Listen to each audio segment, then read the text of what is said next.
Je suis Saad Rachid, je suis heureux de vous présenter cette formation consacrée à la présentation des dépendances fonctionnelles. Alors, je vais commencer d'abord le cours par la définition des dépendances fonctionnelles. Qu'est-ce que c'est les dépendances fonctionnelles? Alors, les dépendances fonctionnelles expriment les relations qui existent entre les propriétés. Je reste dans cette phrase-là. Je reprends. Les dépendances fonctionnelles expriment la relation qui existe entre les propriétés. Nous avons vu dans la modélisation des données, dans le modèle entité-association, il y a les entités et il y a les associations. Et nous avons dit que les associations expriment la relation entre les entités. Dans les dépendances fonctionnelles, qu'est-ce qu'il représente ou bien qu'est-ce qu'il exprime? Il exprime la relation entre les propriétés.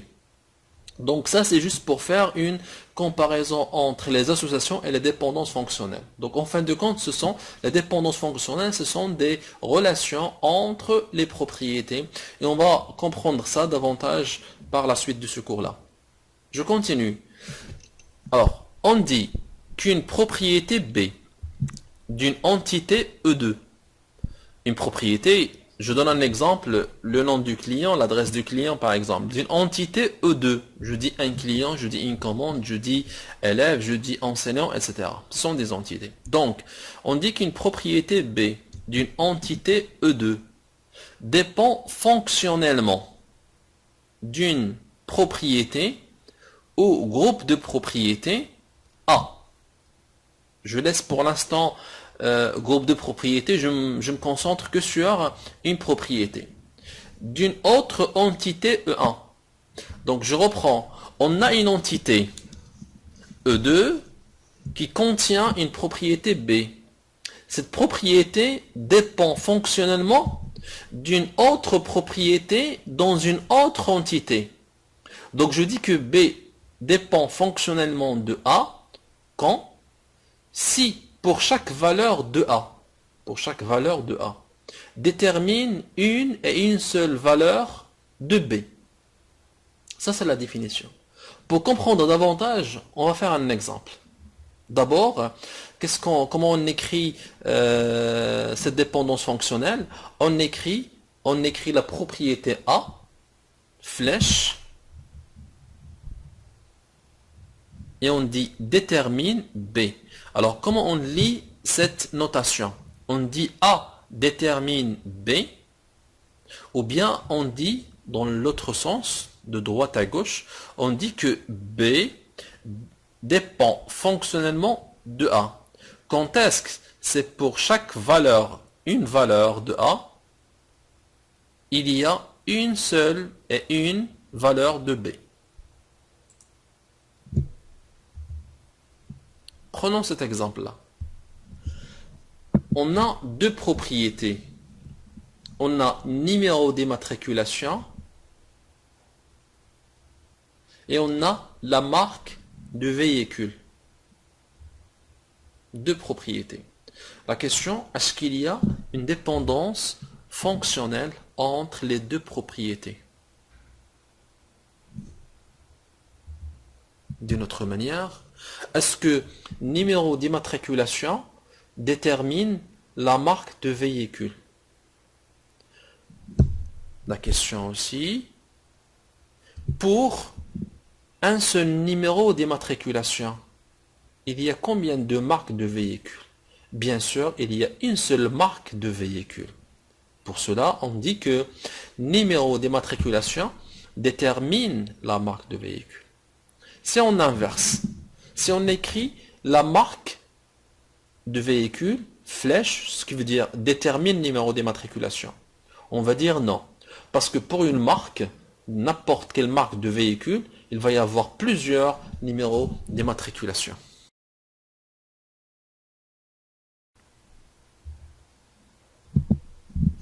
Numéro d'immatriculation détermine la marque du véhicule.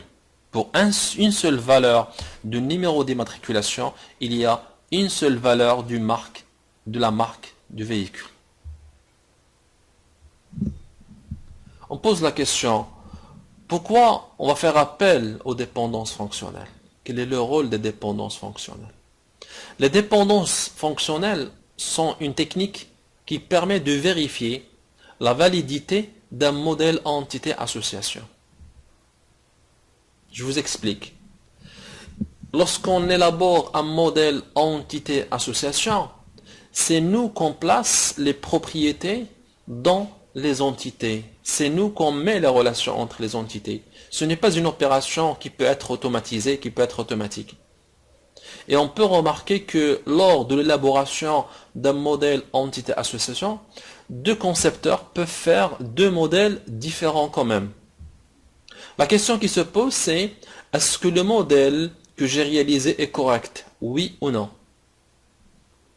Les dépendances fonctionnelles peuvent nous aider à valider et à vérifier si notre modèle entité-association est correct, oui ou non. On va prendre un exemple.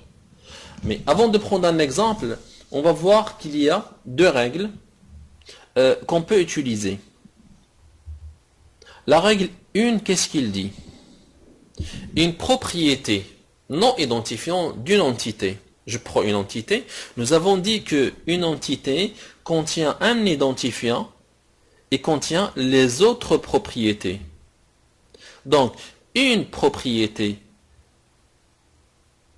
d'une entité, je prends le cas d'une entité, doit dépendre fonctionnellement de l'identifiant.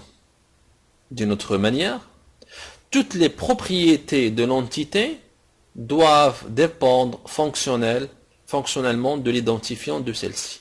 Prenons un exemple pour comprendre davantage. Soit l'entité client. Ce qui est en gras, c'est l'identifiant, numéro du client. On trouve les autres propriétés qui sont le nom du client, l'adresse du client, la ville et le numéro de commande. On dit, une règle, on dit que numéro du client est un identifiant. Si les autres propriétés, le nom, l'adresse, la ville, dépendent du numéro de client. D'une autre manière, est-ce que le numéro de client détermine le nom du client? Est-ce que pour une valeur de numéro de client, il y a un seul nom? Oui, un client a un seul nom. Un client a une seule adresse, a une seule ville. Est-ce que maintenant le numéro de client détermine le numéro de commande? D'une autre manière, est-ce qu'un client peut avoir une seule commande? Un client peut faire plusieurs commandes. Donc, pour une seule valeur de numéro de client, on peut avoir plusieurs numéros de commande. Cela veut dire que le numéro de client ne détermine pas le numéro de la commande. Ce qui veut dire que dans ce cas-là, le numéro du client n'est pas un identifiant. Deux solutions. Soit d'écarter le numéro de la commande, soit de trouver un nouvel identifiant. On va choisir la solution. On va écarter le numéro de la commande. Donc maintenant, on dit que le numéro de client est un identifiant si il détermine le nom, l'adresse et la ville. Et là, on revient à cette définition. Toutes les propriétés de l'entité doivent dépendre fonctionnellement de l'identifiant de celle-ci. Ça, c'est la règle 1. La règle 2, qu'est-ce qu'il dit? Une propriété dans une relation. Donc maintenant, on ne parle pas d'entité. On parle de relation, on parle de l'association. Une propriété dans une relation doit dépendre fonctionnellement des identifiants des entités qui participent à la relation. Prenons l'exemple pour comprendre davantage. On a l'entité commande, le numéro de la commande c'est l'identifiant, l'entité produit, référence du produit c'est l'identifiant. Nous avons dit que numéro de la commande est un identifiant si numéro de la commande détermine la date de la commande. C'est-à-dire, est-ce que pour une seule valeur du numéro de la commande, il y a une seule date? Oui, une commande a une seule date de commande.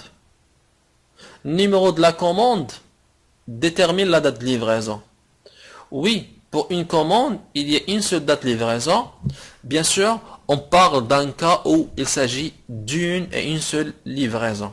Si on est dans une entreprise où on vend des produits et les produits peuvent être livrés sur des différentes dates, là ça peut être différent. Mais l'autre cas par exemple, on dit que le numéro de la commande détermine la date de livraison, ce qui veut dire que pour une seule valeur de numéro de la commande, on va trouver une seule date de livraison. Même chose pour l'entité produit. Pour une référence du produit, on trouve qu'un seul prix, on trouve qu'une seule quantité en stock. Si par exemple, on n'a pas plusieurs dépôts. Les cardinalités. Une commande peut avoir un seul produit, peut avoir plusieurs produits N.